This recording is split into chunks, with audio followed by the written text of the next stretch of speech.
Apa kabarnya hari ini? Masih baik-baik aja kan? Di video kali ini kita melanjutkan cerita Donghua Battle Truck Devon. Oke, nggak usah lama-lama lagi, kita langsung aja ke ceritanya. Tentu saja ada juga lelaki tua misterius yang berdiri di samping Xiuyan, tetapi ekspresinya sangat tenang. Melihat aura Xiuyan yang meningkat, ia tampak tidak terkejut. Ekspresinya acuh tak acuh, tidak mengungkapkan apapun yang dipikirkannya. Di atas Xiao Mansion, kehadiran Xiuyan yang mengesankan menarik perhatian hampir semua orang yang hadir. Namun pada saat yang sama, di aula pil, situasinya persis sama dengan Xiuyan. Awan petir yang luas dan menakjubkan. Namun dibandingkan dengan awan petir Xiuyan, kesengsaraan bintang 8 pada tahap master aula pil ini mungkin tidak signifikan. Namun karena mereka belum pernah menyaksikan kesengsaraan Xiuyan, mereka menganggap kesengsaraan bintang 8 master aula pil ini sangat kuat. Pada saat ini, suara guntur yang beradu menciptakan ledakan menyebabkan awan petir bermekaran seperti bunga. Petir yang memekakkan telinga tiba-tiba menyambar dan pada saat yang sama, sesosok di aula pil berubah menjadi pelangi, bertabrakan dengan petir itu. Segera api penciptaan 6 Ki menyelimuti seluruh tubuh Danceng, dan aura bintang 8 yang dahsyat meletus dari tubuhnya. Petir menyambar, menyinari wajah Danceng dan matanya yang tajam, yang kini memancarkan kilatan tajam yang kejam. Awan gelap dan menindas melepaskan 6 sambaran petir berturut-turut langsung menuju Danceng. Cahaya petir yang menyilaukan itu langsung menyelimuti sosoknya. Di dalam aula pil, semua orang seperti di Xiao Mansion berfokus pada apakah master aula mereka berhasil menebus alam Do di bintang 8. Mereka gembira dan bahagia untuknya. Setelah beberapa lama, sosok Danceng perlahan muncul kembali. Pakaiannya compang-camping dan ia tampak sangat berantakan, penuh luka. Namun senyum perlahan muncul di wajah Danceng, lalu tawa keras diikuti tawa liar. Tawa menggema di seluruh aula pil. Saat Danceng tertawa terbahak-bahak, awan kesengsaraan bintang 8 di langit dengan cepat menghilang, dan aura Danceng memadat. Benar-benar menandakan bahwa ia telah menembus alam bintang 8. Xiuyan, saya Danceng pasti akan mencabik-cabik Anda untuk membalas pembunuhan putra saya. Tawa Danceng perlahan mereda. Lalu matanya berkilat ganas, seolah ingin melahap seseorang utuh-utuh. Niat membunuhnya memenuhi udara. Aula bintang 8 Danceng luar biasa kuat, dan orang bahkan samar-samar bisa merasakan keganasan yang terpancar darinya. Matanya berkilat ganas, menunjukkan bahwa kebencian Danceng terhadap Xiuyan telah terwujud dalam kultivasinya. Munculnya aura ganas ini sangat meningkatkan kekuatan Danceng. Bagi orang-orang di aula pil, kebanyakan dari mereka berfokus pada alkimia, sehingga kekuatan sebagian besar murid umumnya rendah. Mereka biasanya berkompetisi dalam alkimia, jarang terlibat dalam konfrontasi langsung. Oleh karena itu, aula ganas Danceng terasa janggal di aula pil. Puluhan ribu murid aula pil menatap Danceng, merasakan aura kekerasan yang terpancar darinya. Tatapan mereka rumit, namun tetap berapi-api. Sebagai master aula, mereka menyaksikan master aula mereka semakin kuat. Dalam pertempuran antara aula pil dan keluarga Xiao, aula pil yang sudah yakin akan kemenangan menerima dorongan kuat dari terobosan Danceng ke bintang ke-8. Memicu kehebohan di seluruh aula pil dan semakin memperkuat kepercayaan diri mereka. Sebagai pemimpin aula pil, pengaruh Danceng tentu saja sangat besar. Kebenciannya tanpa terasa perlahan menyebar ke seluruh aula pil. Lambat laun, orang-orang pil juga menganggap keluarga Xiao sebagai musuh mereka. Ketika kemarahan semua orang diarahkan pada sumber yang sama, saat itulah moral sebuah faksi berada di puncaknya. Saat Danceng menerobos beberapa sosok yang mengenakan baju perang berdiri di atas aula pil. Mereka menatap Danceng dengan terkejut, namun juga dengan sedikit rasa jijik. Mereka adalah tetua tamu di aula pil dan bisa dibilang merupakan pasukan tempur terkuat di aula pil. Beberapa dari mereka memancarkan aura bintang 8. Selamat, Master Istana, atas pencapaian Anda di bintang 8. Aula pil bagaikan air mendidih, semua orang riuh, sorak-sorai naik turun. Danceng menatap aula pil yang luas dan kerumunan yang bersorak.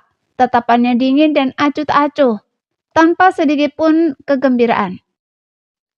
Setelah kehilangan semua anaknya, meskipun kekuatannya telah mencapai puncak, ia tampak mati rasa, tak mampu menunjukkan sedikit pun minat. Jika bisa, ia lebih suka tidak mencapai puncak, asalkan ia bisa menghidupkan kembali putra kesayangannya. Bersiaplah untuk bertempur, serang rumah Sio. Ekspresi Danceng mati rasa, tetapi aura pembunuh perlahan menyebar. Ia menatap seluruh aula pil, suaranya terdengar santai, namun mengandung kesombongan yang tak berujung, menggema di seluruh aula pil. Berjuang, musnahkan keluarga Sio, aula pil tak terkalahkan. Momentum aula pil begitu dahsyat. Danceng telah sepenuhnya membakar semangat juang semua orang di aula pil, bahkan Jin Sui dan King Ying yang berdiri di panggung tinggi aula pil, matanya berbinar-binar. Keduanya sama-sama bintang 8, tetapi sekarang mereka merasakan aura Danceng tak kalah dari mereka. Jelas sudah berapa lama Danceng telah menekan kekuatannya di puncak level 7 bintang.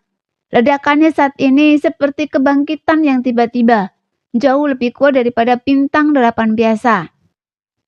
Pada saat ini, semua orang di aula pil merasa bahwa dewa kemenangan ada di pihak mereka. Memusnahkan keluarga Sio sekarang menjadi kesimpulan yang tak terelakkan.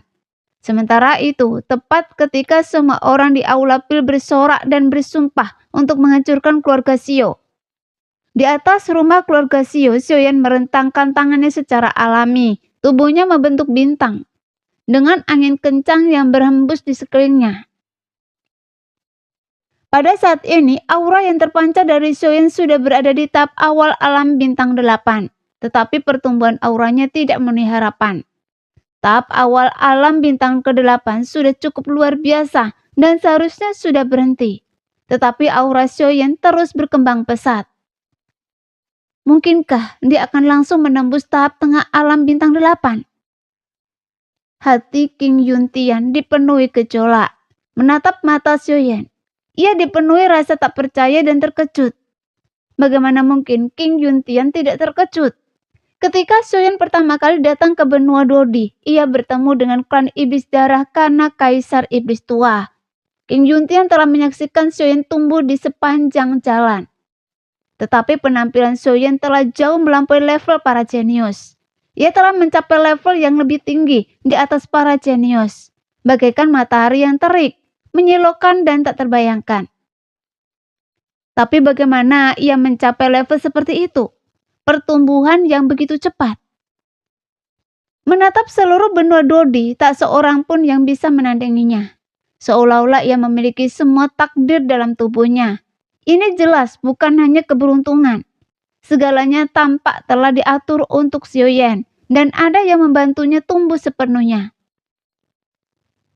Saya tidak menyangka kehendak alam ini masih berani memilih penguasa alam. Sepertinya perang akan pecah lagi. Pria tua misterius yang melayang di samping Xiaoyan itu tampak linglung dan tak berdaya. Kemudian ia bergumam pada diri sendiri. Penguasa istana sangat kuat. Meskipun saya tidak bisa merasakan kekuatannya, tapi saya bisa merasakan auranya terus meningkat. Ya, saya juga merasakannya. Aula pil, begitu penguasa istana saya menembus bintang ke-8, bahkan aula pil pun tak akan mampu menandinginya. Penguasa istana itu perkasa. Penguasa istana itu jenius. Di dalam istana Sio, situasinya sangat berbeda dengan aula pil. Meskipun aula pil memiliki lebih banyak orang, Danceng dan Xiaoyan sama-sama telah menembus bintang ke-8. Meskipun aura Danceng membawa jejak kekerasan, ia baru berada di tahap awal bintang ke-8. Namun, Xiaoyan telah mencapai tahap awal bintang ke-8, tetapi auranya masih berkembang pesat. Tampaknya akan segera menembus ke tahap tengah bintang 8. Hanya berdasarkan ini saja, bagaimana mungkin Danceng bisa dibandingkan dengan Xiaoyan? Bintang 8 tingkat menengah? Seru King Yuntian tiba-tiba terkejut. Pada saat yang sama, Xiaoyan di udara juga tiba-tiba membuka matanya. Matanya yang awalnya gelap sekarang diselimuti api, seolah-olah mengandung 3000 esensi api. Alis Xiaoyan sedikit berkerut dan aura ledakan meledak dari tubuhnya. Gelombang api membubung tinggi, pepohonan berdesir, dan awan di langit terbalik. Seolah-olah bahkan langit pun berdesah. Dia benar-benar berhasil mencapai bintang 8 tingkat menengah. Ya ampun, monster macam apa ini? Ketenangan Ken Juntian benar-benar hancur oleh Xiaoyan. Matanya berkobar dengan 1000 api, rambutnya bergerak tanpa angin, dan auranya begitu kuat. Dibandingkan dengan seorang kultivator yang telah mencapai tingkatan sempurna, dia berkali-kali lipat lebih kuat. Xiaoyan langsung berhasil mencapai bintang 8 tingkat menengah. Pencapaian ini bukan semata-mata karena pencerahannya. Tentu saja, pencerahan juga berkontribusi pada bintang ke-8 Xiaoyan. Tetapi alasan ia mampu menembus ke tahap tengah bintang ke-8 adalah sesuatu yang jauh lebih besar. Dan itu adalah keberuntungan seluruh alam. Pengakuan seluruh alam. Kekuatan Xiaoyan saat ini bukanlah terkuat di benua Dodi, tetapi dalam satu aspek. Ia adalah yang terkuat di benua Dodi. Ia telah mencapai pencerahan. Bencana kuno memusnahkan hampir semua orang yang mencari pencerahan, dan beberapa Dodi bintang 9 yang tersisa hanya menyentuhnya, tetapi belum benar-benar memahaminya. Berdasarkan hal ini saja, Xiaoyan adalah yang terkuat di benua Dodi. Semuanya terasa seperti hubungan yang tak terlukiskan. Tanpa terlihat, Xiaoyan tampak menjadi sebuah titik, dan batas ini menjadikan Xiaoyan titik itu.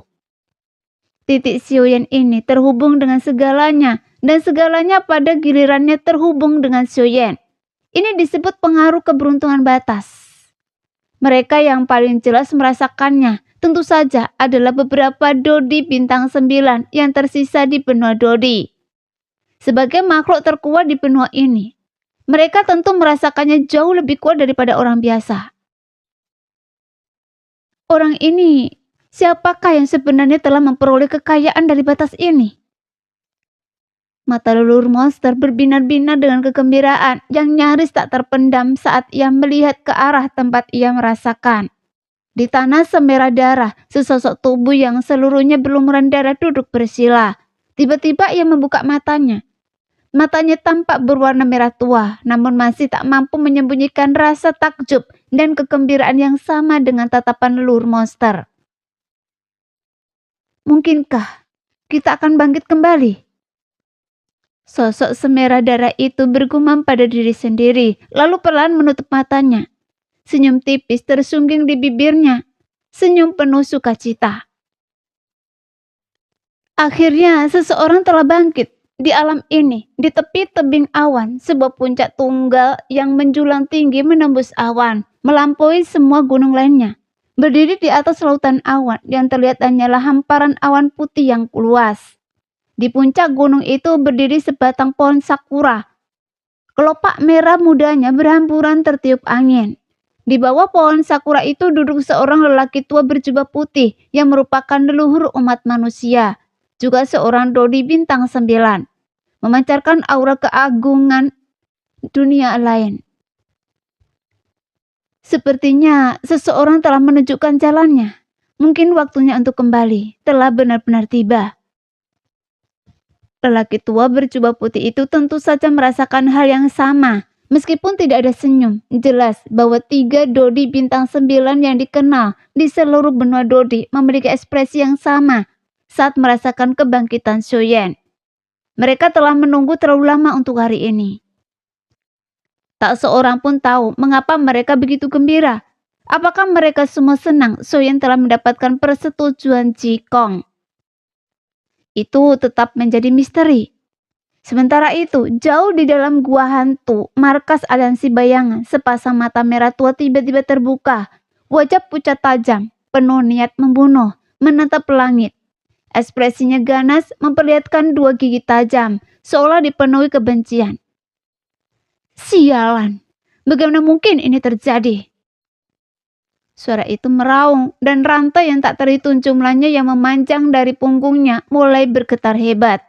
Kemudian seluruh gua bergema dengan jeritan yang luar biasa melengking, mengikuti setiap rantai di belakang sosok ini. Seseorang dapat melihat sosok lain di ujungnya, seorang manusia, seekor binatang buas tubuh. Mereka tampak merana, seolah dilahap oleh sosok yang jauh di dalam gua. Tidak cukup, saya butuh lebih. Wajah tajam dan runcing itu meraung, tangannya mencabuk ke depan, meraih sosok yang entah dari mana. Sosok itu masih mengenakan topeng. Topeng itu bertuliskan nama Sandi. Topeng itu menyembunyikan ekspresi sosok itu, tetapi tubuh yang gemetar itu menunjukkan ketakutan yang amat sangat. Sosok yang dicengkram itu meledak, berubah menjadi tetesan darah yang tak terhitung jumlahnya, yang memercik ke wajah pucat dan tajamnya. Sosok itu pelan menjulurkan lidahnya yang panjang, menjilat darah dari wajahnya. Raut kepuasan terpancar di wajahnya. Entah Jekong mengakuinya atau tidak, saya akan selalu menjadi yang terkuat di benua ini, dan tak tergantikan. Wajahnya yang tajam, mata merah darahnya bagai bunga merah tua yang mekar kegelapan, memikat dan mempesona. Perawakannya ramping dengan 2 garis taring tajam yang menampakkan senyum dingin. Ia tidak memancarkan aura yang terlalu kuat. Namun seluruh gua hantu menjadi sunyi senyap saat ia berbicara. Sebuah bukti kekuatan yang dimilikinya. Aliansi bayangan jauh lebih kompleks daripada yang terlihat. Mungkin di benua Dodi terdapat makhluk-makhluk yang bahkan Kaisar Sioyo pun tak menyadarinya. Mereka mungkin saja meraih kekuasaan di kemudian hari, atau mereka mungkin cukup beruntung untuk lolos dari bencana dahsyat. Saya benar-benar berhasil mencapai tahap tengah alam bintang 8. Soyen menatap tangannya dengan tak percaya. Luka-lukanya sebelumnya telah lenyap, digantikan oleh kekuatan yang luar biasa.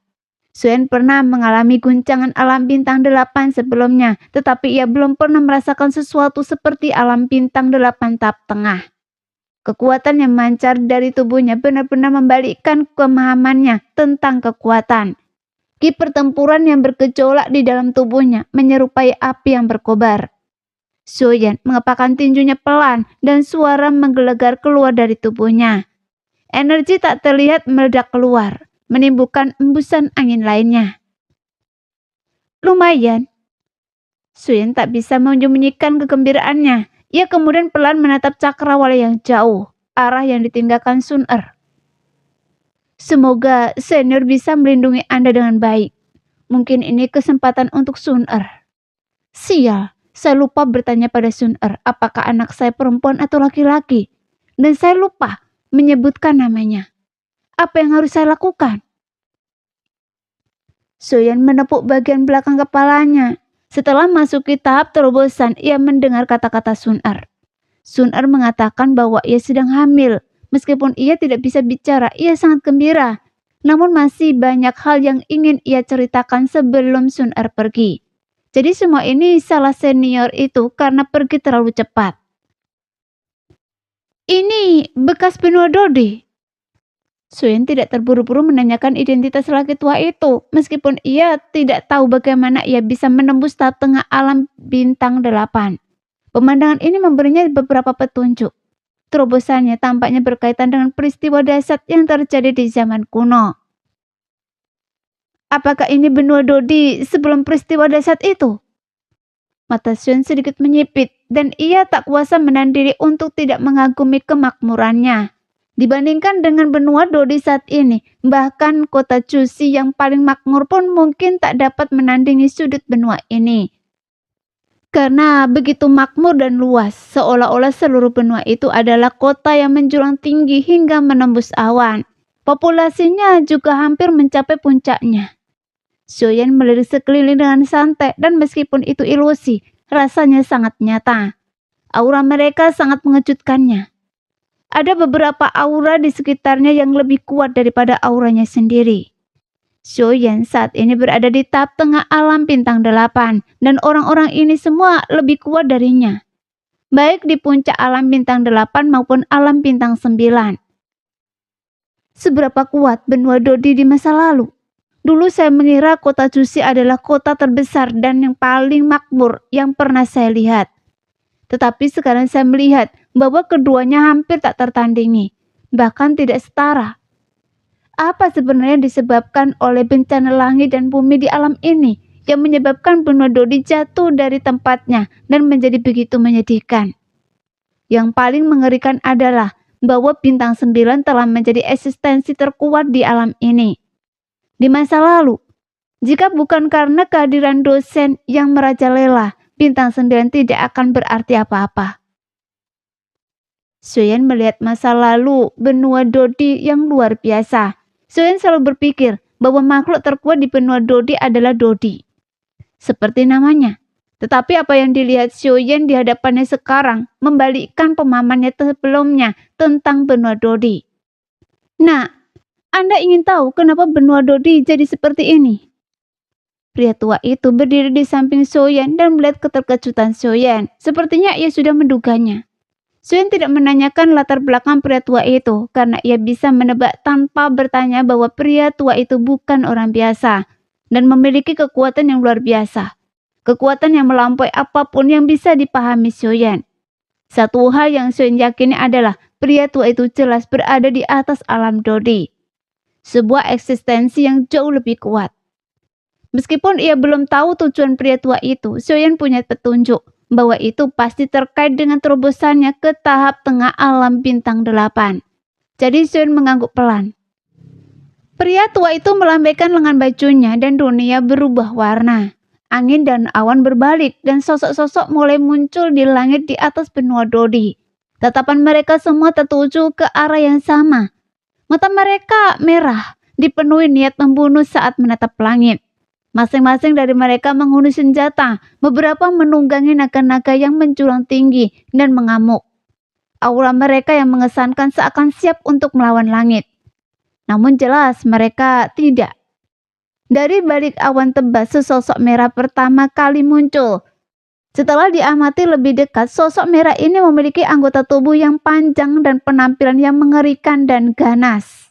Ia meraung dan menyerbu ke arah penduduk benua Dodi. Dengan kemunculannya, suara desingan yang tak terhitung jumlahnya bergema dari awan. Sosok-sosok merah ini dengan cepat memenuhi seluruh langit di atas benua Dodi. Jumlah mereka hampir menyamai jumlah orang yang bertempur di sana.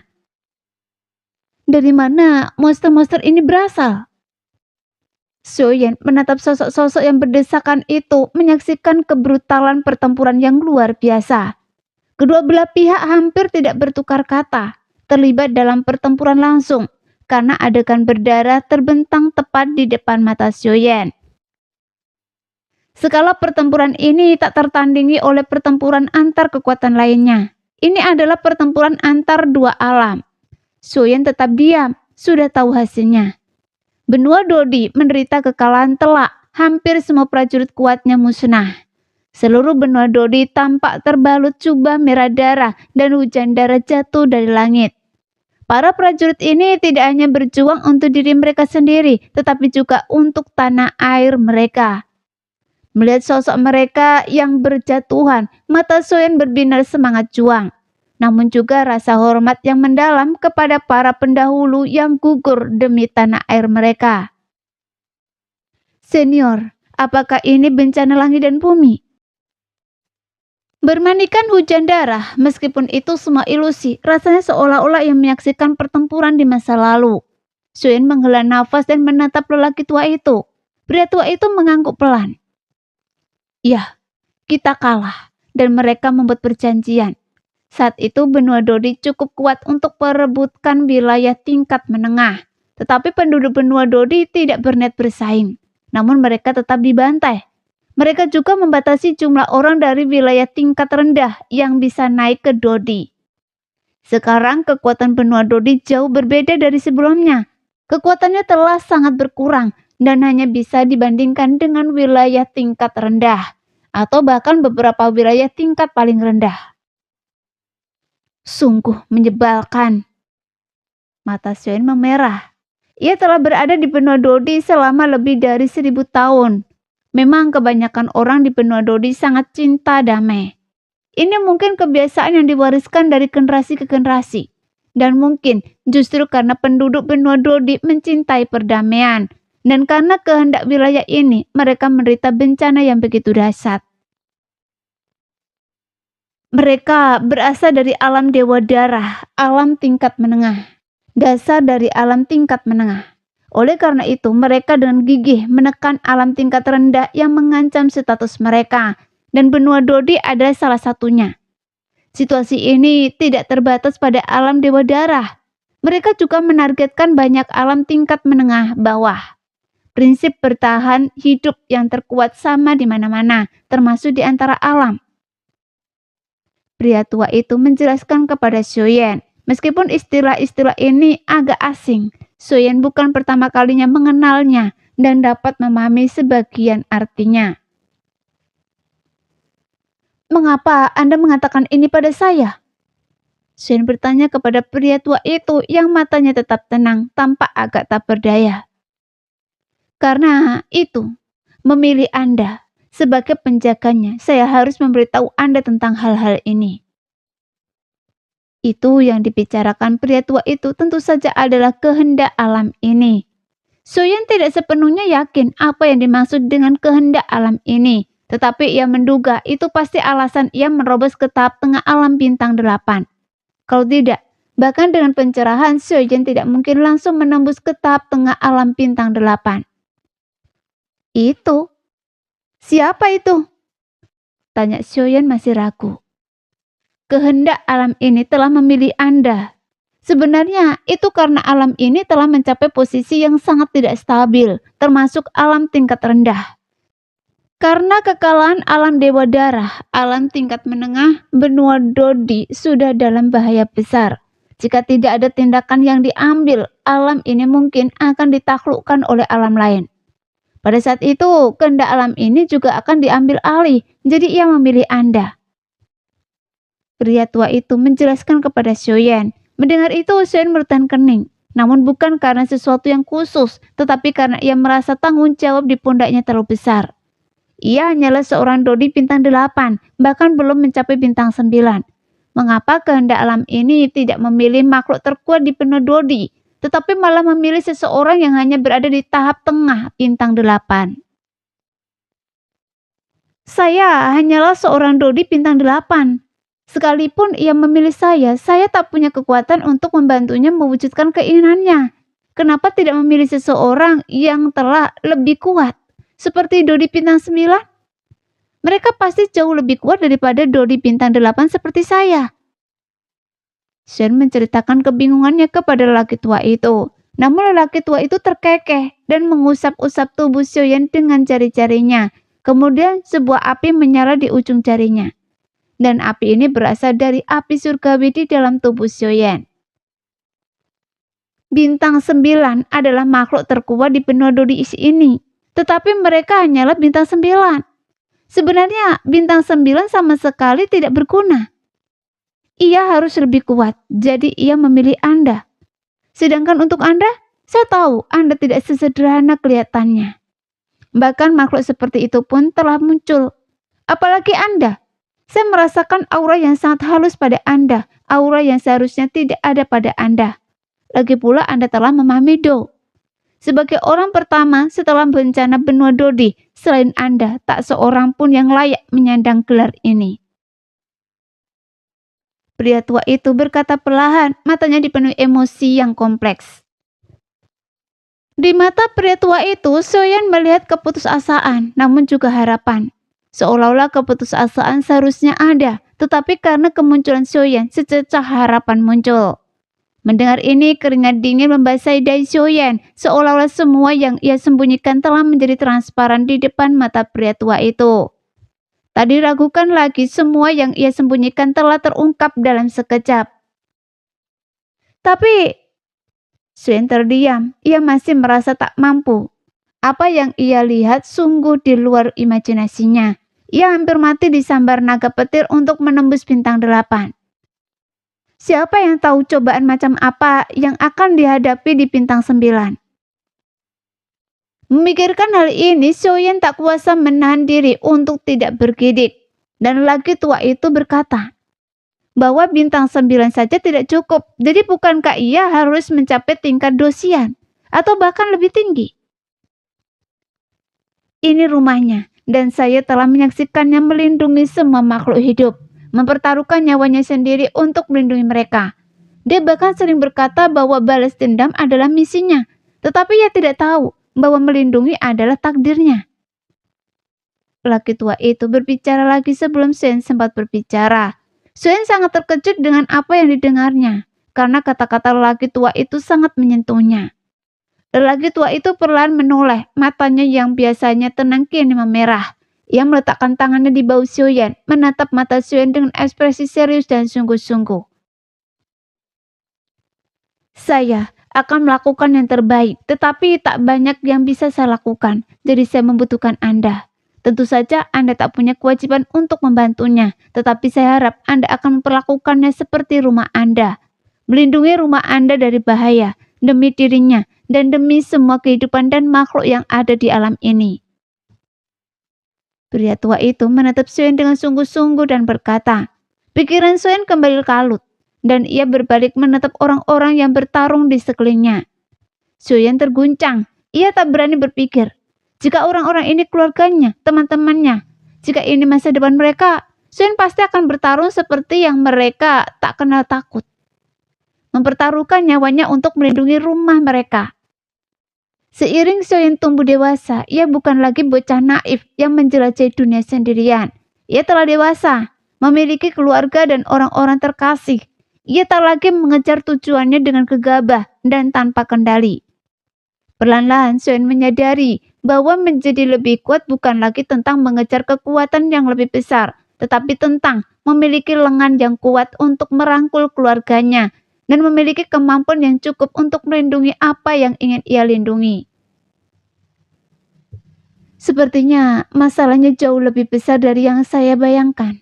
Senior, bagaimana peluang kita untuk mengalahkan alam dewa darah? Xiaoyan sepenuhnya memahami maksud tetua berjubah abu-abu itu dan tahu bahwa tetua berjubah abu-abu itu tidak akan menipunya. Karena tak seorang pun ingin mengingat peristiwa dan kejadian seperti itu. Karena mereka yang mengetahui sejarah ini mungkin hanyalah segelintir Dodi bintang 9 yang tersisa di benua Dodi. Yang lainnya telah lama terkikis oleh waktu. Tetapi darah yang ditumpahkan oleh leluhur dan pendahulu mereka selamanya terukir di tulang mereka. Itu adalah kebencian dari lubuk hati terdalam sebuah alam. Menghadapi pertanyaan Xiaoyan, tetua berjubah abu-abu itu tersenyum tipis, menggelengkan kepalanya pada Xiaoyan dan pelan berkata, kekuatan benua Dodi tidak lagi seperti itu dulu. Anda seharusnya memahami ini dan baik. Benua Dodi bahkan tidak memiliki satupun dosian sekarang. Sementara alam dewa darah justru sebaliknya. Mereka hampir tidak memiliki Dodi bintang 9 dan kebanyakan dari mereka adalah dosian. Bahkan ada beberapa yang lebih kuat dari dosian. Karena itu, dengan kekuatan kita saat ini, kita tidak memiliki peluang untuk menang. Alam dewa darah hanya perlu mengangkat satu jari dan benua Dodi kita akan musnah. Semua dosian dan beberapa bahkan lebih kuat dari dosian. Xiaoyan benar-benar tercengang. Bagaimana mungkin dia, seorang Dodi di bintang 8, berani menentang entitas sebesar itu? Bagaimanapun kekuatannya berada di luar imajinasinya.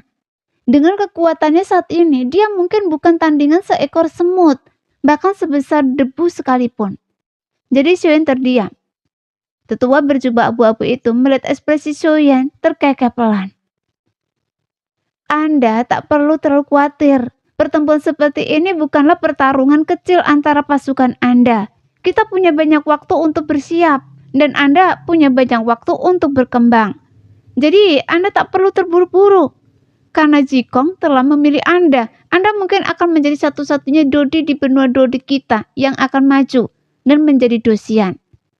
Tapi Anda harus tahu bahwa menjadi dosian saja tidak cukup untuk mendukung pertempuran ini. Jadi, jalan Anda masih panjang. Pria tua berjubah abu-abu itu perlahan berkata pada Xiaoyan yang membuat Xiaoyan tetap terdiam. Pria tua itu berbicara dengan sangat mudah, tetapi menjadi dosen bukanlah sesuatu yang bisa dicapai dengan mudah. Bahkan dosen yang lebih tinggi pun tak berani Xiaoyan bayangkan. Bahkan jika semuanya berjalan lancar, berapa tahun lagi yang dibutuhkannya untuk mencapai level itu? Senior, ini... Xiaoyan tergagap, bingung bagaimana harus berbicara.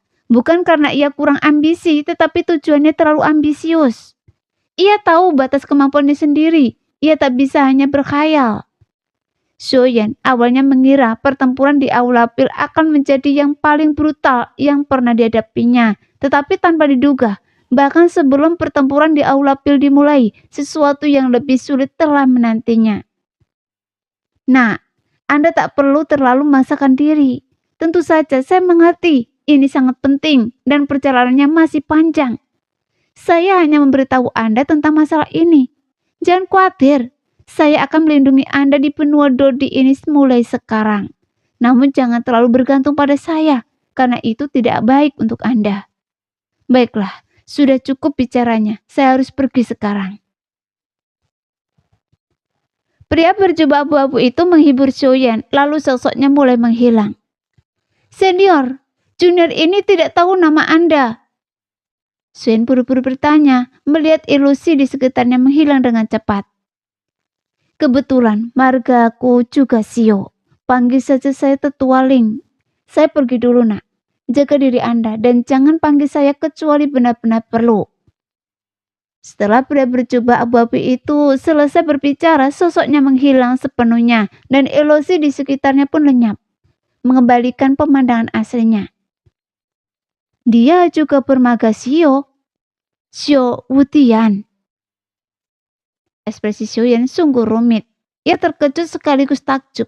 Tiba-tiba ia merasa dibebani tanggung jawab yang berat. Namun Xiaoyan memang memiliki sifat kompetitif. Baginya selama hidup, ia berani menjelajahi apapun dan tak pernah merasa takut. Itulah sebabnya ia dipanggil Xiaoyan. Hei, nak, nama lengkap saya bukan nama yang bisa Anda panggil sembarangan orang. Sopan santunlah. Tiba-tiba sebuah suara samar terdengar di telinga Xiaoyan yang membuat Xiaoyan terkejut dan langsung menjadi serius. Ia buru-buru mengangguk, senyum pahit tersungging di wajahnya sambil berpikir. Penatua Ling, ini pasti memiliki kekuatan yang luar biasa. Ia berjanji pada saya bahwa saya bisa menaklukkan benua Dodi tanpa masalah. Itu artinya, jika ia bilang ia nomor 1, tak seorang pun berani bilang ia nomor 2. Ia bisa dibilang yang terkuat. Mungkin Raja Tianxing memahami kepribadian Xiaoyan termasuk kesadaran akan alam ini dan menghargai keteguhan hati, keberanian, tekad yang kuat, serta semangat juang Xiaoyan yang tak tergoyahkan. Karena faktor-faktor inilah Xiaoyan mencapai levelnya saat ini. Apapun yang terjadi, saya harus mencobanya. Bagaimanapun benua Dodi adalah rumah kedua saya. Tapi pertama-tama, saya harus mengamankan rumah saya. Aula Pil, jika Anda tidak hancur, keluarga Xiao saya akan sulit bertahan. Karena reinkarnasi masih berlanjut, maka kami akan hidup. Dan Anda akan mati. Xiaoyan menggelengkan kepalanya. Ia tidak tahu apakah ia bisa mencapai titik itu, atau apakah ia benar-benar bisa membantu benua Dodi. Penatua Ling berkata, masih banyak waktu, jadi Xiaoyan tidak perlu terburu-buru. Kultivasi bukanlah sesuatu yang bisa dicapai dalam semalam. Butuh waktu untuk membangun fondasi yang kokoh, yang terakumulasi sedikit demi sedikit. Tergesa-gesa akan sia-sia. Aula Pil tidak hanya mengancam Xiaoyan tetapi juga semua orang di keluarga Xiao, termasuk kerabatnya. Ini adalah kelemahan Xiaoyan yang sama sekali tidak bisa diterima. Karena itu Xiaoyan harus menghancurkan Aula Pil terlebih dahulu. Setelah keluar dari ilusi, Xiaoyan melihat beberapa sambaran petir menyambar di langit dan samar-samar melihat beberapa sosok bersilangan di udara. Guntur dengan cepat mereda menandakan bahwa Xiaoyan telah menghabiskan cukup banyak waktu dalam ilusi dan penderitaan yang dialami yang lain hampir berakhir. Xiaoyan melihat sekeliling dan mendapati tidak ada yang terluka. King Mu'er, Long Yi, Feng Bo, dan Xiao Zhan semuanya memancarkan kekuatan. Dodi bintang 7.